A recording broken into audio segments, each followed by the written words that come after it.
¿Qué tal? Muy buenos días. Estamos aquí en un arranque en una semana que podríamos llamar un poco, en cierto modo, de paréntesis entre todo lo que hemos pasado en los últimos meses y lo que vamos a pasar pues, en las próximas semanas, posiblemente ya a partir de la que viene. Hablo, obviamente, como se pueden imaginar, de las salientes elecciones que todavía no han finalizado del todo porque la Asamblea nos ha puesto en marcha y todo indica que no será hasta el 7 de julio, y hablamos de las elecciones generales que están a la vuelta de la esquina, tanto las oficiosas y las oficiales pues también. Por tanto, hemos decidido esta semana desacelerar un poco, pero centrarnos en temas de gran importancia. Justicia, temas sindicales, enseñanza, sanidad y, por supuesto, transporte. Y dentro del transporte está la autoridad portuaria, y dentro de la autoridad portuaria está el presidente de la autoridad portuaria, don Víctor Romero, al cual le agradecemos una vez más la presencia aquí, que en un tono así como más relajado, antes de que vuelva otra vez el tsunami político, vamos a analizar todas las posibilidades o imposibilidades que tiene nuestro puerto, porque nuestro puerto es, en cierto modo, un poco el termómetro de la ciudad. Vamos a empezar por un tema protocolario. Ahora usted, por cierto, se lo agradezco, ahora usted tendría que estar en la delegación de gobierno, me parece. Bueno, un poquito más tarde. Un poquito más tarde, vale. Ya, digo, oye, pues está con nosotros. Vale, es el tercer encuentro por el tema de la operación Paso del Estrecho, del cual hablaremos ahora, más que del encuentro de la propia operación. Sí. Pero antes sí hablaría del encuentro, cabría decir desencuentro, porque es el tercero, normal, racional, cotidiano, bueno, administrativo. El primero no contaba. El primero no contaba, el segundo no estuvieron y el tercero tampoco están, o no tampoco van a estar. ¿Qué ocurre para que el mayor protagonista de la reunión, que es la autoridad portuaria, no esté en la reunión que convoca la delegación de gobierno? ¿Qué ha pasado? Bueno, porque lo están poniendo muy difícil, ¿no? En el sentido de que hay dos cuestiones básicas, ¿no? La primera es que ya se vio el año pasado como determinados servicios de la delegación del gobierno pues tratan de asumir competencias que son exclusivas de la autoridad portuaria. Esto, claro, esto es inasumible, ¿no? El puerto no depende de la delegación del gobierno, igual que la agencia tributaria no depende de la delegación del gobierno, ¿no? Entonces hay determinados servicios que trata de asumir unas competencias que no tiene, ¿no? Eso es un elemento muy importante, además de carácter físico y de ordenación del tráfico portuario dentro del puerto, ¿no? Y también con ocupación en algún caso de dominio público, así por las bravas, ¿no? Y eso es una parte que es inasumible por el puerto. Entonces, ir a estas reuniones de ese tipo. Y luego, pues, porque se me ha insultado, ¿no?, a la autoridad portuaria, a su presidente, de manera directa, grave, y le digo muy grave, directamente insultándonos y todo. Claro, cuando se plantean reuniones en las que estamos en este ambiente de usurpación de competencias y personas que siguen yendo ahí, increíblemente, que nos han insultado, o sea, pero es un insulto gravísimo, ¿no? O sea, que no voy a contar aquí... Estamos hablando, para que nos situemos, del máximo responsable de Protección Civil en Melilla. Sí. ¿Y qué le ha ocurrido? O sea, pregunto, no sé, yo no para tomar unas responsabilidades que creo que no son claritas. O sea, el tráfico portuario interno lo ordena la policía portuaria y el puerto, o sea, no se ordena desde fuera. Y en ese sentido, pues cuando... Pues eso, se impide hacer eso y tal, pues los insultos han sido, pero vamos, una barbaridad absoluta. El puerto funciona solo y este año mejor todavía. Tenemos un despliegue extraordinario en cuanto a iluminación, señalización, compra de iconos, o sea, nuevas torres, carpas, anuncios, cartelería, refuerzo de... Y además se lo aseguro, esta operación OPE es la que mayor despliegue ha tenido de medios de la autoridad portuaria de todos los tiempos. O sea, hay muchas cosas que se han puesto, incluso estamos planteando una segunda carpa, que no creo que haga falta, pero bueno, tenemos ahí prevista y tal. Entonces, esto realmente... ¿Todo esto que ha dicho la delegación de gobierno? No, pues es que si esto funciona solo, si muchas veces estas reuniones, como usted sabe, como decano de los periodistas, son para hacerse la foto, ¿no? O sea, los servicios que trabajan todos los días no necesitan prácticamente coordinarse. Y con la experiencia que tiene el puerto... El puerto, no me refiero al puerto, me refiero al puerto de la Policía Nacional, la Guardia Civil, la Policía Portuaria y tal. En operaciones OPE, bueno, hace falta gran cosa para coordinarnos. O sea, no hay nada de especial que no haya habido antes. Lo especial es que de sentarnos con gente que nos insulta gravemente, ¿no? O sea, esto es una especie de afrenta, ¿no? O sea, si fuese al revés, habría que ver lo que se diría. Vamos a hablar de la propia operación Paso del Estrecho, que Marruecos, al parecer, ya la ha comenzado a su manera, ya en su color y a su velocidad. Nosotros empezamos ya, el día 15, dura hasta el 15 de septiembre. Doy por entendido que están a pesar de los incidentes y de que Protección Civil quiera controlar el puerto, todo preparado para, incluso hablaba de la posibilidad de que quizás no haya que montarla, pero el mero hecho de que lo haya comentado es importante en el sentido de que quizás hubiera sido necesario una segunda carpa. Sí, es que, bueno, como tratamos de prepararnos lo mejor posible, pues yo creo que no hace falta, ¿no? Pero tenemos en previsión de que si te cuenta que lo que es la OPE para el puerto es la segunda parte, es el retorno cuando hay las dificultades, cuando llegan prácticamente, pues llegan y salen hacia la frontera, ¿no? No tiene mucha repercusión portuaria. Pero en función del número de personas que vengan, que son las que se van, pues podemos ver. Entonces estamos en cartera, pues si hubiese falta... Coincide la fiesta del borrego y tal, pero es que también coincidió la otra vez, o sea que es que ya estamos preparados y además este año con más esfuerzo de señalización, de cartelería, carriles nuevos para que sea más fácil, incluso hemos pasado de 2 carriles a 5 en el reconocimiento claro, creo que estamos haciendo la tarea. Permítame un comentario político. En esta campaña ya acabada, las locales, y supongo que quizás se vuelva a tocar en las generales, había fuerzas políticas que indicaban, lo digo por el año que viene, vaya no sabe lo que pueda pasar, indicaban que por Melilla, quizás también por Ceuta, no debería pasar la operación Paso del Estrecho. Incluso ya lo vendían en su programa. ¿Por qué? Indicaban el hecho de que Melilla como ciudad, como ente urbano, no salía bien ganada de esto, no ganaba nada, porque las personas que vienen entran por el puerto, se van directamente a la frontera y luego a la inversa. Obviamente en esos comentarios no estaban incluidos los peajes económicos, permítame el término, que obviamente tiene que pagar toda naviera cuando va y viene con cierto desembarco de material y de personas. Y los pasajeros. Y los pasajeros, que todo el mundo paga una cuota. Claro, entonces, bueno, eso es decir, me habla de la ciudad, ¿no? Dice, es que el puerto no es la ciudad esta, Melilla. Puerto de la ciudad también, ¿no? Entonces, la OPE es muy importante para el puerto, entonces es muy importante para esta ciudad. O sea, no vale inhibirnos de la problemática portuaria, que le voy a dar un dato de hace una hora, ¿no? De enero a mayo de este año hemos vuelto a bajar un 7,1% en el tráfico de mercancías, de unos datos del año pasado de ruidos, ¿no? Hemos bajado un 7,1% de enero a mayo del 23, de enero a mayo del 22, ¿no? Entonces, o sea, esto es muy serio y hay que tener en cuenta que el sistema portuario funciona en su conjunto. Lo que no nos pagamos nosotros nos lo pagan otros puertos. No estamos para esto es como barra libre, ¿no? Que pague otro, ¿no? Entonces, es importante para el puerto. Que debiera tener más repercusión, que debiera tener más flujo. El problema de la OPE no es más que la frontera de Marruecos.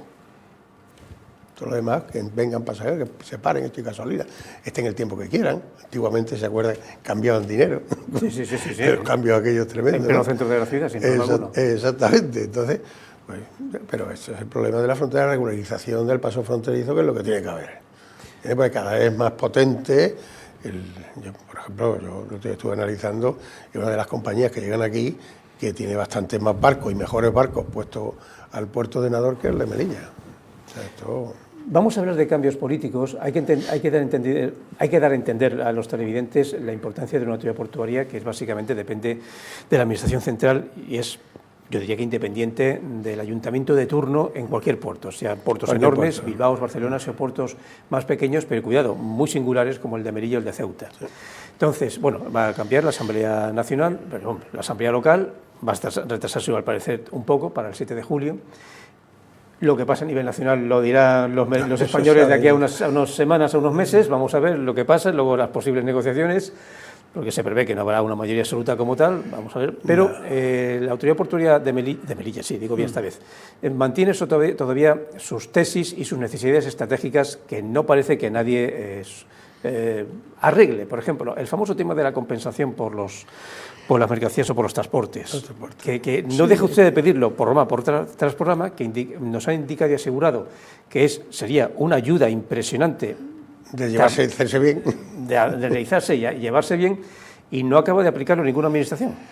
Sí, bueno, salió el Real Decreto, que ya, si usted recuerda, hubo una reunión con los empresarios, con las tres formaciones de empresarios y que calificaron, bueno, como si se acuerda, un rechazo total, ¿no? Esto no sirve para nada, esto que llevamos 5 años esperando, porque esto nació en la ley de presupuestos del 2017, un derecho del 50%, que yo siempre he rebatido, porque un reglamento comunitario decía que los puertos de Melilla y Ceuta debían ser igual que el de las islas, y en Canarias tienen el 100%, que es importantísimo. O sea, si usted tiene que pagar, es importantísimo para el desarrollo industrial. Si usted una cosa que fabrica aquí, va a pagar la mitad del flete, que es la bonificación del 50%, tiene que competir con el 100% de Canarias. O sea, todo lo que se fabrica en Canarias es gratis llevarlo a Huelva, pero aquí va a costar la mitad. Ante una decisión empresarial, dirán, un sitio reducido, que tenemos muchos inconvenientes y tal, tenemos algunas ventajas, ¿no? Pero esto es fundamental, ¿no? Entonces, no se ha hecho... Se ha hecho prácticamente un copia y pega, ¿no? Salió un proyecto Real Decreto en la etapa de la administración anterior, del Partido Popular, se quedó sin aprobar, luego se copió prácticamente en el 2022, otro reglamento con la nueva administración del PSOE, pero se le añadieron un par de cuestiones de residuos peligrosos y de residuos de basura, y esto, pero además añadiéndole en el propio decreto de Ceuta y Melilla a Baleares, ¿no? Lo cual es tremendo, ¿no? Y encima los porcentajes de subvención a Baleares eran superiores a los nuestros, o sea, algo realmente inaudito. O sea, que, por ejemplo, en el reglamento de mercancías peligrosas se subvenciona el 100% a Baleares y a nosotros el 50%. Me parece que las mercancías de Baleares son bastante más peligrosas que las nuestras, ¿no? O sea, esto es un sentido, y además el mismo decreto, es una especie de afrenta, ¿no? Ya tendrán otro decreto. Y ahora mismo la subvención al transporte de mercancías que puedan fabricarse aquí o en Baleares es superior en Baleares, que es la segunda o tercera renta nacional, nosotros somos la última. Es un desatino uno detrás de otro, ¿no? Y esto es... Yo comprendo que por los ciudadanos pues, viven ajenos a estas cuestiones, ¿no? Pero esto es lo que hace que exista una fábrica o no exista. Eso es el tema de que, como dice bien, quizás el ciudadano medio no lo vea la importancia de una verdadera compensación del transporte real como tiene las Canarias. Pero luego tendría que preguntarle, cosa que haré en su momento a los representantes de los empresarios de Melilla, pero como usted sabe, debido a que se ha cruzado las elecciones anticipadas, sigue la amenaza latente de que en otoño los empresarios pierdan su bonificación del 50%. Eso es terrible. Ajá. Y claro, ¿qué pasa? Que al parecer se pensaba... Esto ha sido, para hacer un poco de historia en 30 segundos, algún funcionario estándar que ha puesto una aplicación estándar sin darse cuenta de las singularidades de Melilla y Ceuta. Esperemos que sea estándar, un lapsus estandarizado, a ver si es otra cosa peor. Vale, entonces ya el gobierno se dio cuenta, aquí obviamente el Partido Socialista pues dijo, no, esto se va a arreglar antes de que llegue el corte, pero como se cruzan las elecciones generales, no habrá impedimento para que esa pérdida de la bonificación se lleve a cabo, salvo que el nuevo gobierno X, de repente, de la noche a la mañana, algún tipo de decreto de urgencia, ya por agosto, nos lo evite in extremis. Entre que ocurre o no ocurre, el caso es que en otoño, no recuerdo exactamente el mes, se pierde esa bonificación y hasta que el Ejecutivo de futuro no lo vuelva a retocar, por durante unos meses los empresarios de Melilla pierden la bonificación del 50%. Eso es de una importancia que no se tiene conocimiento. Cuando hablamos del régimen de Melilla y tal, que no hay régimen, que eso es lo que teníamos que tener, un régimen como tiene Canarias o un régimen como el que tiene Baleares, que fue aprobado por decreto ley, ¿eh? Para algunas regiones es muy fácil aprobar algo por decreto ley, un régimen económico. Entonces, de todo el conjunto de ventajas que podemos tener, esta es la más potente, de la que menos se habla, ¿no? El 60% en la renta, 50% en sociedades, en los tributos locales, pero esta es la más importante. Si usted se va a los cuadrantes de la Seguridad Social, puede ver, por ejemplo, en el año 2020, que las cuotas de la Seguridad Social fueron de 108 millones de euros, lo cual significa, si la bonificación es del 50, que es una bonificación de 108 millones. Y eso fue en el 2020. Usted imagínese, en años anteriores regularizaron 136, cantidad superior, porque en el 2020 ya estaba el COVID y la actividad era menor, ¿no?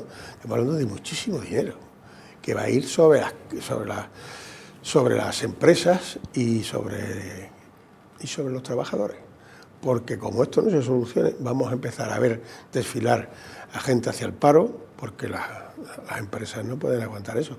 Esto es mucho más importante que cualquier otra cosa de la que se pueda hablar, ¿no? Y está ahí para el 1 de septiembre, me parece. 1 de septiembre, me temo que sí. Entonces, esto es terrible, ¿no? Es lo más importante. Le puedo decir, los ingresos tributarios en el año 2019, de la renta nada más, en Melilla fueron 9 millones. Por cierto, en Ceuta fueron casi 18. Cuando dicen Ceuta y Melilla, dice que, mire usted, señor Navarro, cada vez que digan Ceuta y Melilla es que nos están llevando por mal camino. Melilla sola a todos sitios. Porque eso de meternos con una entidad, yo soy de Ceuta, soy de yo. Ahí estamos, con una provincia, sea a todos los hermanas que uno quiera, ¿no? Pero que tiene unas circunstancias económicas y geográficas determinantes y muy distintas. Nosotros, cada vez que vamos juntos, somos la hermana pobre, la hermana desfavorecida, cuando teníamos que ser las más favorecidas por nuestras propias circunstancias. Pues es al revés. Entonces, pues estas cosas hay que arreglarlas, pero es que estamos en una economía latente, ya ha visto usted, el 7%. El año pasado, en COVID, pues de enero a mayo, bajamos un 7%. Y estas cosas no son discutibles, o sea, esto es lo que hay, una estadística económica. Entonces, esto que puede ser, ya le digo, que esto del 1 de septiembre es lo más importante, esto se arregla, o esto puede ser una debacle, esto no es una cuestión solo portuaria, que también es portuaria, porque estamos viendo que la actividad portuaria y la actividad económica de las ciudades siguen la misma senda. Pues como siga decreciendo la actividad económica del puerto, ya no va a bajar el 7, ya veremos lo que baja. A ver, si se baja incluso de un año para otro, cuando el año anterior era un año todavía post-COVID, este descenso es muy peligroso. ¿A qué cree que se ha debido? Que aunque es una pregunta retórica porque me lo estoy viendo venir, que es esa aduana comercial que sigue sin abrirse y ese régimen de viajeros, que vuelvo a insistir, que es este segundo punto, sí, que tendría que aplicarse por puro derecho internacional. Y no se aplica, y aquí nadie dice nada. Nadie dice nada. Bueno, si dice algo a alguien porque hay algún recurso por ahí, ¿no? Pero bueno, es que no se entiende, ¿no? O sea, yo ya creo que aquí mismo he dicho que en viajeros, ¿no? Porque la otra es que está cerrada, o sea, absolutamente, ¿no? Bueno, también es que esas pruebas que se hacen, pues es una especie de insulto a los importadores y exportadores, o sea, gente que haya pasado 70.000 veces, este número no es 70.000 veces, declaraciones, decirle que van a hacer pruebas, bueno, realmente es un insulto al empresariado local, ¿no? Yo no entiendo, es mejor que no se hagan, ¿no? Porque cada vez que se hace alguna, con unos tornillos, con no sé cuánto, es algo absolutamente ridículo, ¿no? Y esta especie de paripé, usted sabe que hay una especie de programa acordado, ¿no? Yo le he preguntado en las Cortes cuál es el programa acordado de apertura de la frontera, y sin contestar estas cuestiones, aunque sea por la propia ley de transparencia, ¿no? Oiga, si hay un programa que se ha dicho que está acordado de apertura, díganoslo. Y no hace falta ningún tipo de paripé, ningún tipo de esperanza o desesperanza, ¿no? de cuál va a ser el tráfico, ¿no? Eso en cuanto a la carga, ¿no? En cuanto al tráfico de pasajeros, bueno, esto es realmente, para los que estamos en aduana, alguna locura, ¿no? O esa aduana es comunitaria o no es comunitaria. Y si es comunitaria, tiene que aplicarse el reglamento delegado de la Unión Europea, el 21-22 del 19, que dice no para las personas de Melilla y de Marruecos, sino para toda la Unión Europea, qué es lo que se puede pasar, qué es lo que no se puede, qué mercancías están exentas de los controles fronterizos, porque el reglamento dice que están exentas de los controles fronterizos, no solo de los aduaneros, de cualquiera. Aquellas cosas que son de pequeño tamaño y tal, pues, realmente está permitido el pase. Aquí, bueno, recientemente he leído en la prensa, que no tengo interés en verlo, cómo le han devuelto a un señor una sanción, es que no conozco los extremos, pero esto al final es un sinsentido. Y le digo, no solo de la administración nuestra, sino también de la marroquí, que los marroquíes también tienen su normativa y se la saltan en esta aduana, pero vamos, no se aplica el tráfico de viajeros de Marruecos, y el de España tampoco, aunque nosotros somos en general mayores cumplidores o debemos ser mayores cumplidores por estar en la Unión Europea, pero aquí esto es y además esa aplicación de una circular que hubo, aquello, que salían cantidades distintas que se podían pasar en la frontera distintas en Melilla que en Ceuta aplicando la misma circular. Esto es un sinsentido absoluto, ¿no? Falta de conocimiento que...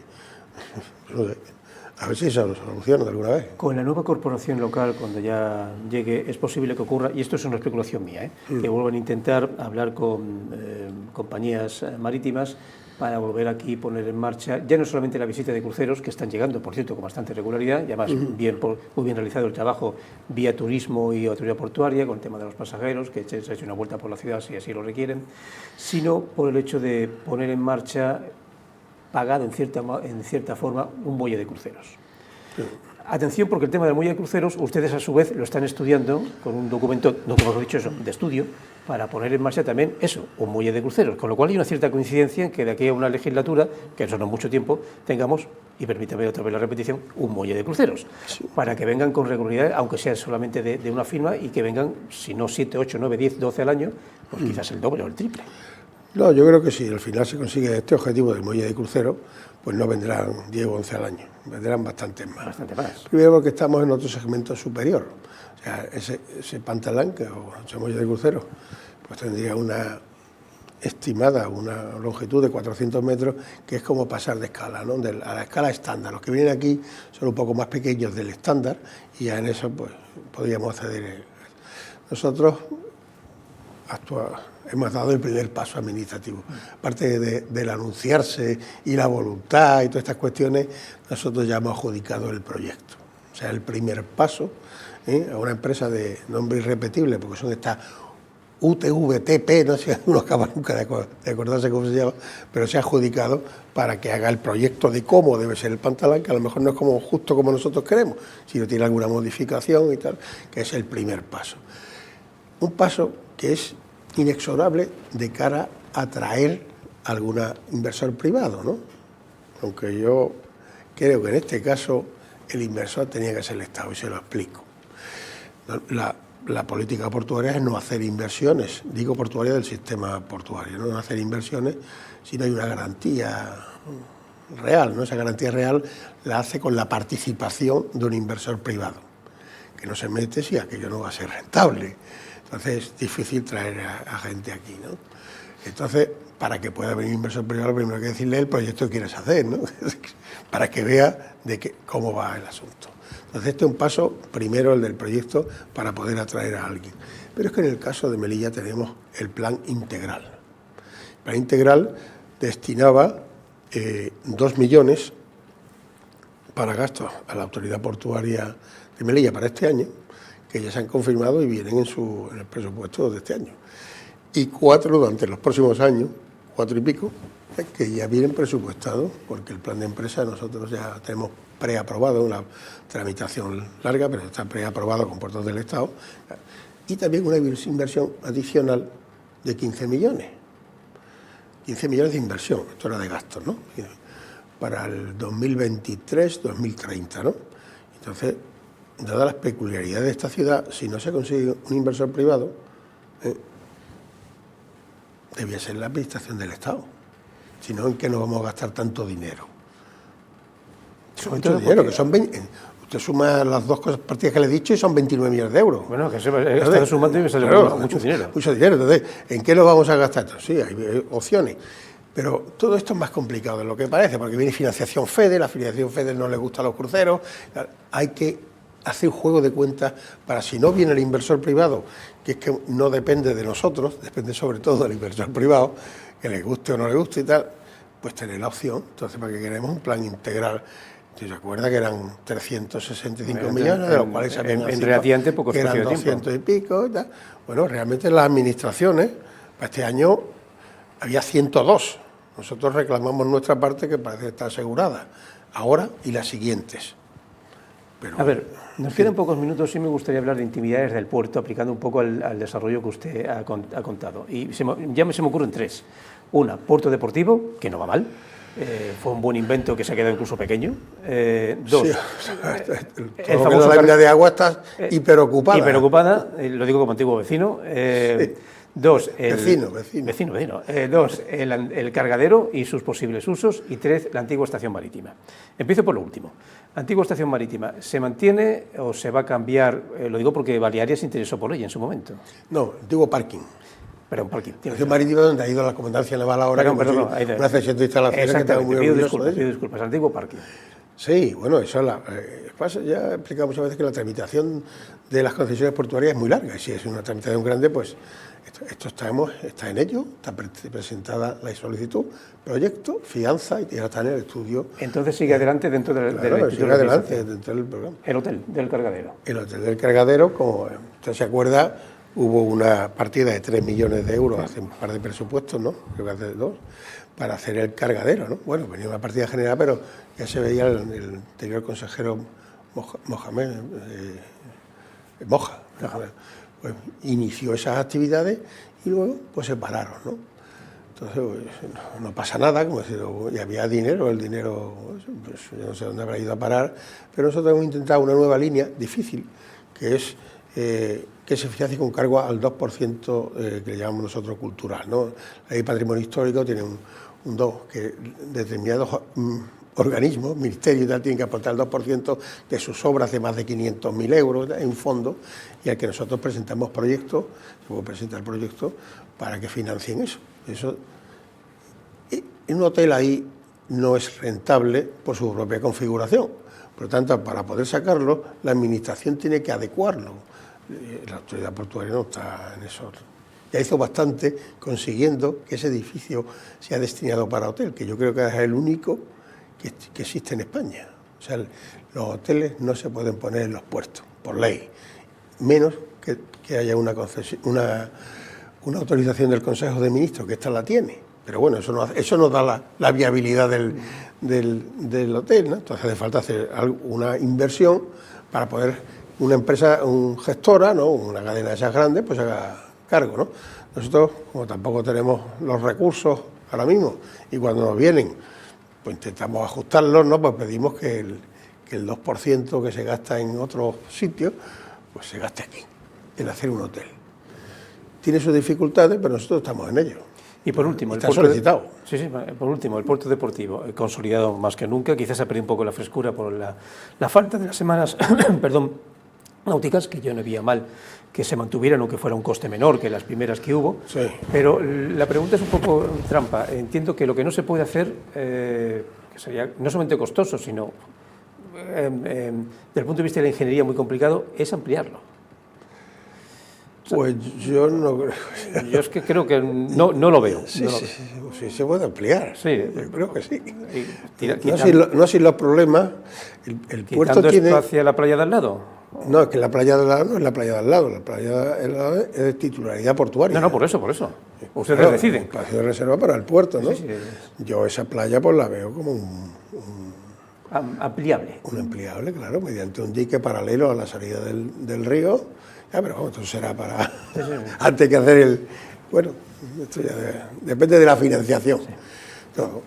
Pero sí, pues además, bueno, estamos bien asistiendo a que, bueno, muchas personas que además compran el barco y luego vienen a preguntar, ¿no? O sea, es terrible, ¿no? Y tienen que llevarla pues al chalet en su casa o tenerla por ahí en otros puertos.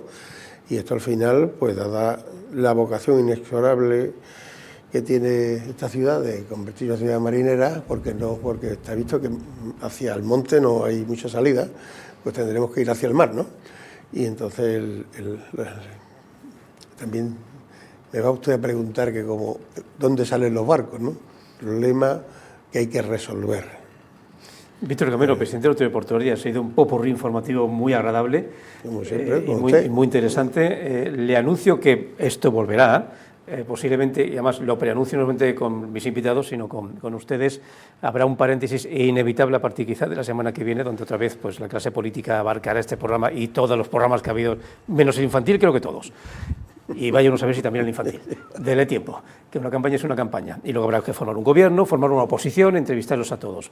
Pero sí, nos volveremos a ver en este verano para ver cómo va la operación Paso del Estrecho y sobre todo cómo va ese futuro del puerto. Que el futuro los grandes temas, ¿no? Y los grandes temas. Y los grandes temas económicos. Aduanera, zona económica especial, que es el fondo de lo que... Vamos a dejar asentar al gobierno local, que más o menos tiene la idea, y por aquí pasen y vaya informando de sus deseos, y a ese gobierno nacional, sea cual sea. Voy a ser prudente, no voy a hacer comentarios, y que venga lo que venga ya por agosto, y según eso nos sentamos, porque aquí hay una serie de temas estratégicos para Melilla que hay que aplicar ya. Usted conoce las numerosas propuestas que he hecho yo, que tienen que hacerse en Madrid.